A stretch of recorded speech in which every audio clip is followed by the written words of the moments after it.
દીકરીને ગમે એટલી મોઢે ચડાવો, ગમે એટલી વાલી રાખો, એને જમાઈ લઈ જાય. માવતર આપણાથી મોટા છે એટલે મા ને બાપ બે વેલા વહી જાય. ભાઈ છે એ ભાઈને ભાઈ નોખવા થઈ જાય, ભાઈ ભાઈની પત્નીમાં એના પરિવારમાં પડી જાય, ભાઈ ભાઈનું કરશે.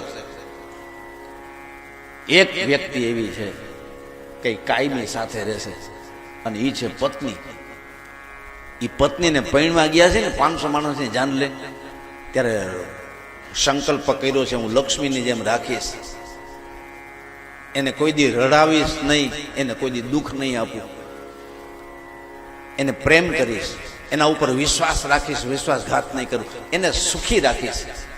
એવો પતિ અને પત્નીએ એકબીજાને વચન આપ્યા અને એને પરમ મિત્ર બનાવો, પત્નીને પરમ મિત્ર બનાવો.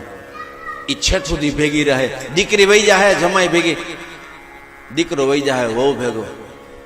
માવતર આપણાથી મોટા છે એટલે ઉપર વયા જાય. આપણે એકલા થઈ રહી ત્યારે આપણી પત્ની હાથમાં હાથ દઈને ઊભી હશે કે હું તમારી જીગરજાન મિત્ર બેઠી છું, ચિંતા ન કરતો. એ પત્નીની કદર કરજો, એને મિત્ર બનાવજો. અને બીજું એનાથી આગળ કે જીગરજાન મિત્ર કોઈ હોય તો પોતાનું શરીર. શરીર છે તો પત્ની છે, શરીર છે તો માં છે, શરીર છે તો બાપ છે, શરીર છે તો બધું છે, શરીર નથી તો કાંઈ નથી.